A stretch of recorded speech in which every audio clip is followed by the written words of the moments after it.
皆さんこんにちは、五戸美希です。今日のテーマは緊張のほぐし方です。もうたくさんの人の前で話すと緊張してしどろもどろになってしまうんですとか、顔が赤くなっちゃうとか、声が震えるとか、考えてきたことが飛んでしまうとか、終わったらどっと疲れるとか、こういったご相談はもうよくいただいております。で、私にも今でこそこうやってカメラに向かってベラベラ喋っておりますけれども、初めからこうだったわけではなくてですね、結構な上がり症でございまして、初めて放送に出た時はもう緊張しすぎて泣いてしまったんですね。ちょっとこの話何回もしてるからちょっと恥ずかしいんですけれども、もう当時のリスナーの皆さん、スタッフの皆さんには本当に申し訳ないことで、本当に今となっては懐かしいんですけれども、そのぐらい上がり症でした。入社3年目を過ぎたぐらいからやっと克服できたかなという感じですね。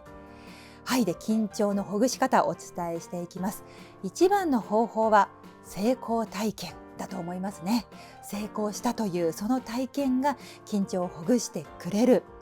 でこうやって言うと、場数ですかって言われちゃうことあるんですけれども、ただ闇雲に場数を踏むということをして失敗してうまくいかないということになると負のループになってしまいますので、成功体験を積むために、緊張をほぐすために、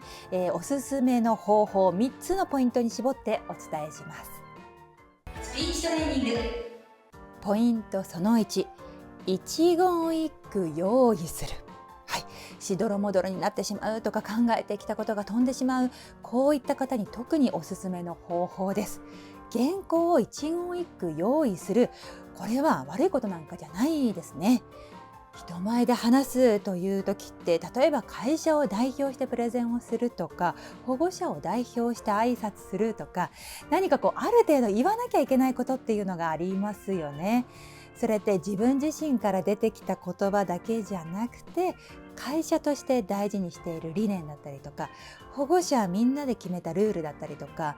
そういう言わなきゃいけないことってある程度あると思います。で、それって本番じゃなかったらさらりと言えるようなことなのに、たくさんの人の目線が自分に集まっているって感じると、わ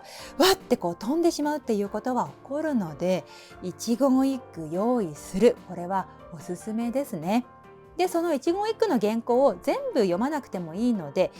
手元に一言一句の紙がある。最悪これを読めばなんとかなるということでお守りになってくれるんですね。できればですね、この一言一句の原稿、話し言葉で用意すると、これ読み上げたとしても自然に話しかけるという印象になるので、上がり症な方、考えてきたこと飛んでしまうという方はですね、話し言葉で一言一句用意するというのは効果的だなと感じております。ぜひ話し言葉変換の動画もご覧になってください。スピーチトレーニング。それではポイントその2です。リハーサルする。一言一句紙を用意しても、それを一度も声に出さずに本番を迎えたら緊張します。どんなにたくさん黙読をしていてもですね、喋る、声を使うっていうのは使う筋肉だったり神経とかだったりも全然違うので、声に出しておくといいですね。これピアノの発表会だったら楽譜黙読して本番っていう方はまずいないので、喋りも一緒だなと。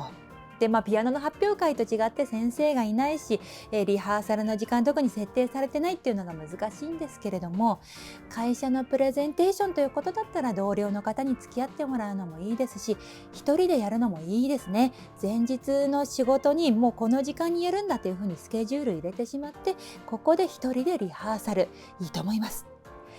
わざわざ声に出すなんて子供みたいって最初思うかもしれないですけれども、一人でやるのってなんか虚しい気がしてしまうかもしれないですけれども、本番は断然楽になりますのでおすすめです。スピーチトレーニング。それではポイントその3、開き直る。これ本番のメンタルですね。たくさん準備しました。原稿一言一句用意して、声に出すというリハーサルをしました。そしたらもう本番は思い切って開き直っちゃってください。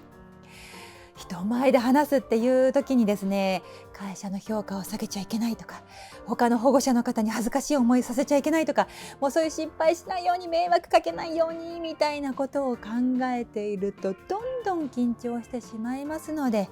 ここは開き直ってですね、失敗しても別に会社の評価って自分一人にかかってるわけじゃないよね。別に間違えても死なないよね。このぐらいで言っていただきたいなと思います。で、みんなの目線が集まるとですね、みんなが自分を見ている、みんなが自分に注目しているみたいな気持ちになってしまいがちなんですけれども、実はみんな大して見てない、大して聞いてないという開き直りをしていただきたいですね。で、これ準備の段階から開き直ってしまうと、まあいいか、リハーサルしなくても別にみんな自分のこと見てないしになってしまいますので、準備はしっかりしていただいて、本番は開き直るというこの切り替えができるとベストですね。スピーチトレーニング。はい、五戸美希のスピーチトレーニング、メルマガ配信しています。こちらではラジオを配信していますので、ぜひご登録ください。そして動画教材、人前で話すのが怖くなくなる話し方講座、こちらでも緊張をほぐす方法、さらに詳しく解説していますので、ぜひチェックしてください。一人でリハーサルをするのが心もとないという方はですね、私個別レッスンもお受けしておりますので、詳しくはプラン一覧をご覧ください。今日も最後までご覧いただきましてありがとうございました。